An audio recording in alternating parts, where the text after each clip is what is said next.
Hey y'all, Steve Peterson with Infinity Investments, and in today's video we're going to be talking about should you wait to buy investment properties or not. Okay, right now it's December 2020, we're wrapping up this year of 2020 and going into 2021, and this is a question I get from a lot of my clients and a lot of owners of real estate and people who are excited about buying real estate, and particularly I'm talking about commercial and investment properties. Should you wait? Okay, and this is my thing about that. I don't think you should wait. Rather, I believe you should be or get prepared. Okay, I think you should be preparing, not waiting. Okay, and here's the difference of that. I think that if you're waiting, you just kind of sit back and say, okay, well, we'll let the market settle out and buy something whenever it's convenient, and we'll sit back and wait, do something else until that time passes. What I think you should do, and I think we all should do, is prepare. Okay, and there's 4 key things that you should do to prepare to buy multifamily, to buy commercial investment properties in 2021. Okay, I don't think you should wait on the sidelines. I think you should be getting prepared. All right, big difference in mentality, big difference in the actions that you take, big difference in the results that you'll get when it is time to buy for you. Okay, so number 1 key thing you need to be doing, and when we're talking about getting prepared, is you need to study the market. All right. Now, the market is a big word. What are we talking about? We're not talking about stock market. Okay. We're not talking about the single family home market. Okay. Although, if you're going to buy those markets, you need to study those markets. We're talking about commercial and investment properties, multifamily properties, office buildings, retail buildings, whatever. All right.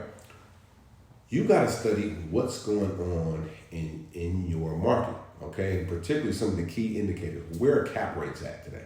Okay, I'm in Oakland, California. A year or so ago, you would see multifamily cap rates in the high 3s, low 4s, pretty much any day of the week. If something was in the 5s, that was in a tougher neighborhood, and that's what it is. Now I'm seeing 5 cap rates.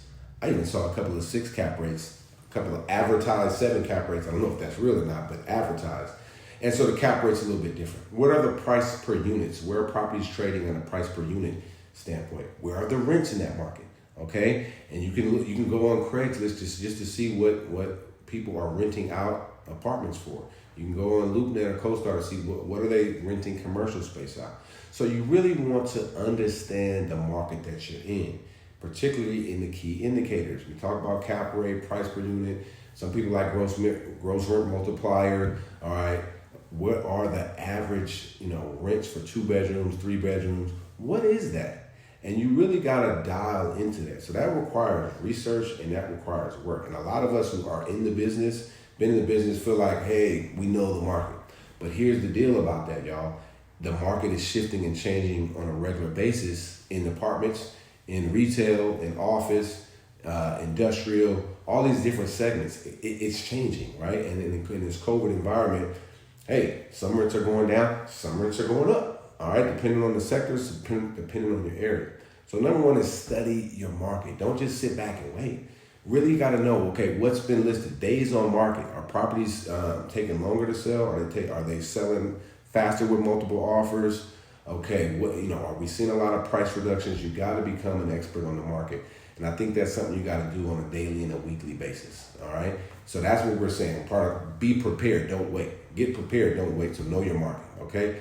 Number 2, key point in terms of getting prepared and being ready is having your financing plan in place and down pat. And I say that particularly because financing in commercial investment property is changing rapidly. And particularly the loan to values are a little bit different, the debt coverage ratios, and then they have these things called COVID reserves.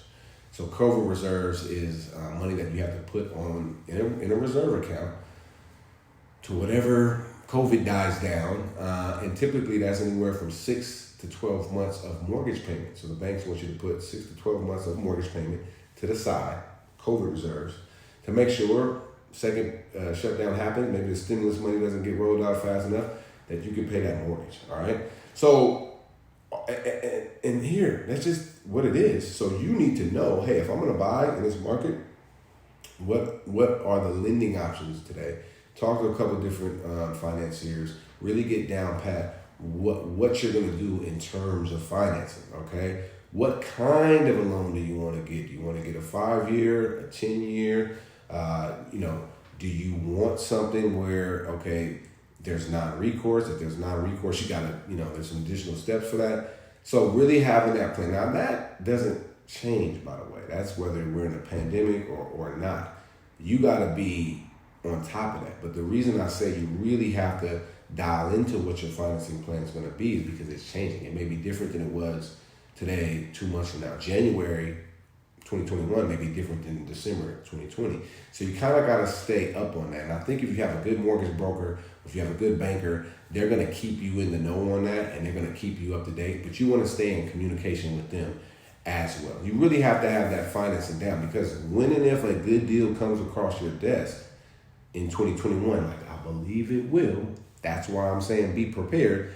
You're gonna still need to be in a position to strike and strike fast, because there's a lot of funds, there's a lot of individual investors, there's a lot of people with a lot of cash on the sidelines preparing to go and buy a lot of properties next year. Okay, so if you want something and you're competing against them, then you gotta have your stuff in order when you find that deal, which we think there are gonna be a lot of them out there. So have the financing in place is number 2. All right, very, very, very important. All right, number three. All right, you want to make sure, and this is I think very, very critical. I think you want to make sure that you are tracking and on top of any default and distress situations in your market. Okay, and not just properties. Any default, any distress situations, in your community or in your area. So first of all, you got to track what's going on in defaults. If you're buying apartments, obviously apartments and retail and office, whatever it is that you want to go after, you got to track what's going on in that space, right? So you know what's happening, you know how many properties are in default, you know when they're going into foreclosure, you're aware of it, okay? Very, very critical. Because you may be saying, I don't want to buy something right now. Maybe it's too early, but you need to track the trend of what's going on. So we look at a lot of foreclosures, so we know where foreclosures were before the pandemic. We know where they are now. We know where they were in November. We know where they are in December. We're going to know where they are in January. And by the way, those things can fluctuate on a daily basis. But something else that you might want to look into is what's going on with companies who are filing bankruptcy. A lot of these companies own a lot of properties, especially commercial property, that they may be, as part of their bankruptcy, forced to sell or wanting to sell to create some capital. And if you know who's filing bankruptcy where, you might be able to locate an excellent opportunity. And also you want to stay in tune within the local business community and the local business news of what's going on. Is there some major restaurant shutting down? Is there some major store shutting down? Is there a shift over here? What's going on particularly in your community, right? And as there is distress, as there are situations and circumstances, the more you stay dialed into that, the more you'll kind of have a feel when you start looking at deals and you start seeing things. So you gotta make sure you're daily or weekly, probably weekly, at least monthly, but I think weekly, looking at what's in default, looking at what's in bankruptcy, looking at any other type of situations that are out there, preparing to be ready to make a move. All right, and I can't state that enough, because there's a lot of professional people out there that are spending time, and I don't think they're waiting. I think they're preparing. Now, the language, however you say it, is good. I just wanted to kind of wordplay and get because people keep saying, I'm gonna wait. And patience is a great virtue for an investor to have, right?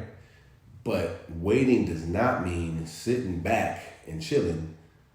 It means preparing, okay? And being disciplined and understanding and knowing and thinking about what your next move is going to be, okay? Which is what brings me to point number 4, okay? Point number 4 in preparing to acquire properties in 2021 is to know and to master your investment criteria, all right? Very important. I can't tell you, as a broker in the business, when I'm first meeting with a new client or someone, I always ask, well, what's your required rate of return? What's your target cap rate? What cash on cash or internal rate of return do you want to earn on this investment? Are you looking to flip the property? Or are you looking to hold, exchange? Do you like C and B type properties? Do you like A properties? Okay. Are you looking for long-term growth and appreciation? Are you looking for more immediate cash flow? What is your investment criteria? Okay. And you need to master that and spend some time, because what your criteria is probably different than someone else's. And that kind of goes back into putting an entire plan together for your investments, and particularly for real estate, because real estate is different. If you want to buy some stocks, you get an app, you get a broker, and you just go buy something.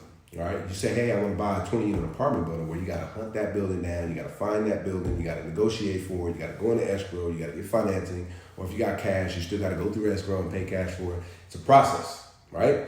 And what happens within that process is, everything that glitter ain't gold, right? You look at a building, you get a contract on that building, you start peeling back the layers of the onion, and maybe you figure out that, hey, they marketed this property at a 6 cap rate, but we look at it's only 3.5. Well, that ain't gonna work, right? And the tendency is, we like it a lot, and maybe if we do this over here and this over there, then we can squeeze it in and make it work, right? Especially if you're in a 1031 exchange. But what I'm saying is, let's really take this time of preparation to know exactly what you want. And particularly, I think some of the keys are, you got to know cap rate, you got to know your cash on cash. And if you're a long-term growth or appreciation guy, you got to know what your IRR is, your internal rate of return. What are you trying to make over the life of this deal? And what is your value add play going to be, right? And you got to nail that down. And I think that's critical, because when you're going into this next deal, a lot say, I'm looking for a good deal. Well, what is that good deal? And a lot of people say that. And so when you're evaluating good deals that might actually be a great deal, you got to be on it, and you got to be on it quick. Because like I said, there's funds, there's investors with cash, waiting. And I say waiting, but they're in the wings looking for this next deal, this next opportunity. So when that then comes, you can't be like, I'm looking for a good deal. And you're looking at it and you're trying to figure out, it's a good deal. And then you think about it, it is a good deal. You get in contract and you maybe find out it's not a great deal, but you're in contract and you like it. And it would have been better for you to kind of really crystallize what you want. Now, sometimes we get in a contract on properties. Look, you're going to do the due diligence. It's not going to work, right? But what I find as a broker in the marketplace is, a lot of the times it's the buyer may have not really crystallized what they want. And so if you as an investor can really crystallize specifically what you want, I've given you some of the measures that you need to dial into, cash on cash, cap rate, internal rate of return, all these measures, okay? Now that helps you to make decisions when you're in the fire, when you're in the battle of making property deals happen. And so I think that we should be patiently preparing for your next acquisition and working with the team of people to do that. I think that's very, very critical. So we talked about the 4. Big point is, let's be prepared, not just wait. All right. I mean that we're being active about our investments, and we're taking these 4 steps. We're mastering our market. We're fortifying our financing plan. We are tracking distress, and we are crystallizing our criteria. And if we do these things, we will be prepared for the deals and opportunities that will come in 2021. So I hope this is helpful. Again, if you like this type of content, please throw me a like, subscribe to this station. We are committed to putting out quality content in the commercial and investment property world space. And let's make some business happen in 2021. And you guys have a great, this is Monday, December 21st. Have a great rest of 2020 and go into 2021 and make some magic happen. Have a great day.